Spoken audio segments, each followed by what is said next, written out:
Hi everyone, this is Joseph from Forest Tech Reviews, aka your favorite Cajun tech reviewer, back with another video. Today's video, yes, I want to give you an update on the Nothing Phone 1, but before I get into this video, check this out.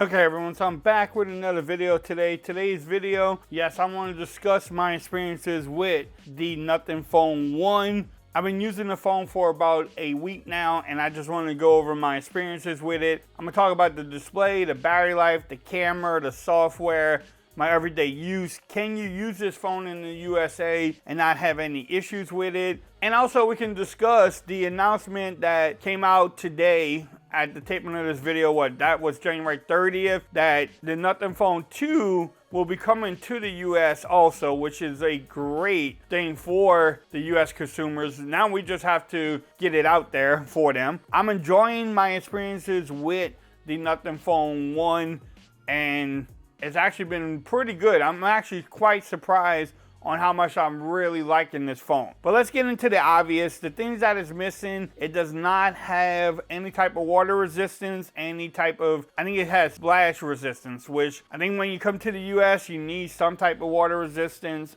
People look for it. They judge phones when it doesn't have it. I would love to see that on the phone too, but also that comes with a cost, because if you have that certification, then you have to pay for it, which, you know, and then they will add that to the cost of the phone. Also, not having every 5G band on here can be a major problem for some folks, especially depending on where you live. For where I live at, I'm getting pretty good speeds. 5G pretty much everywhere I go. I seen one time it was like 4G, and I still got 30 down and 30 up.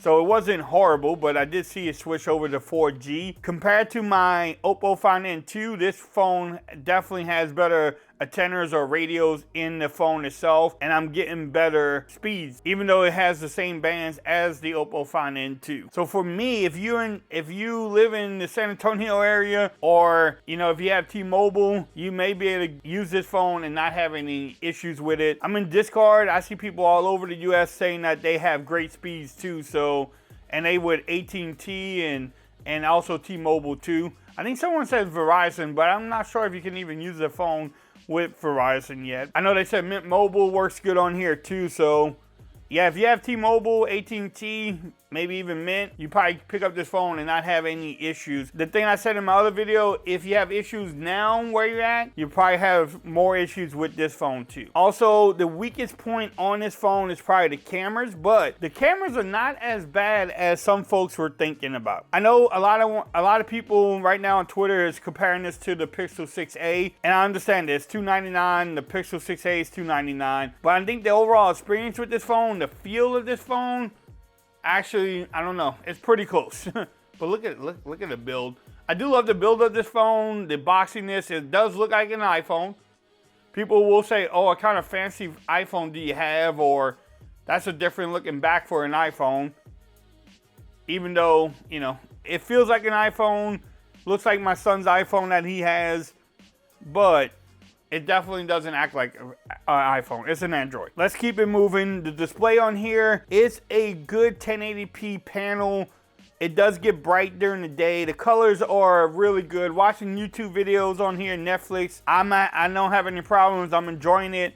You pair that up with the speakers on this phone, and you have a good experience. Not bad at all. Someone asked about battery life. I can get between 6 to 7 hours of screen on time, if not more. But also the main thing is I can take the phone off at 6 o'clock in the morning, get on the phone really heavy during the morning time, and then also during the night, get probably through the day and day and a half without charging this phone, which for me, the 4500 milliamp hour battery has not been bad. The software on here, the Nothing OS with Android 13 has been a pleasure. It is basically just stock Android. So if you like stock Android like Motorola or even OnePlus, Oxygen OS is becoming a little bit more involved, but this is pretty much a stock Android experience. Yes, I am a beta tester for Android 13. Haven't had many issues with this phone. It did freeze up on me twice over the week, which is not bad.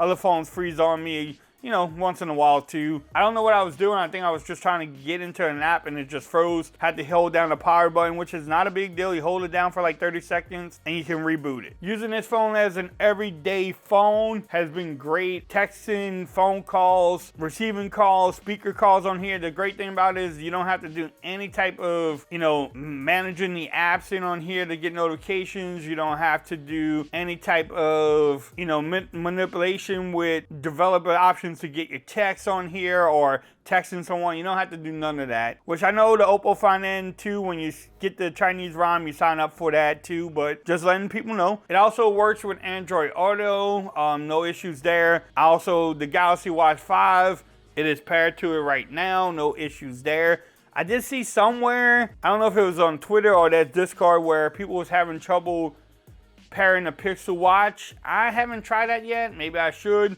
but I use my Pixel Watch with my Pixel phones. The 8 gigs of RAM, 128 gigs of storage is perfect for me. I'm not having any trouble with that. I tried to play Genshin Impact on here and it struggled a little bit. So maybe with the new phone, they can do a, you know, maybe a heavy duty, or I guess I could say flagship Snapdragon processor on here. The 778G Plus is a good processor for everyday use, but trying to heavy game on it, I don't know, it's kind of lags. I will do a gaming review so y'all can see that for yourselves. The 120 hertz refresh rate is good on that screen, and I forgot to mention that too. Am I glad I picked up this beautiful looking phone for $299? Yes. If you're a reviewer and you like technology and especially phones, I don't know how you don't want to try this phone out for the $299. I mean, just check out, look, you go here. It's probably going off right now as we speak, because I just had a notification. I mean, that is pretty cool. I wish they just had more options when using this phone, but it is pretty cool. The other thing that you can say that you wish you had was more cases for this phone. Shout out to Tudia for actually sending me a case for it. They sent me out a few cases. And if y'all haven't seen that video, go check it out. I've been using the blue one the most, but they sent me out different colors. Okay, y'all, so let's wrap it up. Yes, I'm enjoying the phone a lot. The Nothing Phone 1 has been fun since I got it. If you have the phone or you plan on getting it, let me know in the comments. If you have it, definitely leave me some comments what y'all think about it. Or y'all enjoying it? Or you gonna return it? Was it your worst purchase ever? For me, for $299, I think I've been enjoying this phone, and I'm glad I picked it up, even though I'm a beta tester now. But it's been working great for me. If you like this video, give it a thumbs up. If you haven't subscribed to the channel yet, make sure you do so for more coverage on the Nothing Phone 1. Also, make sure you follow me on Twitter at Forrest Reviews. Become part of the BAM Nation. And until next time, peace. I'm out of here. Y'all have a great day.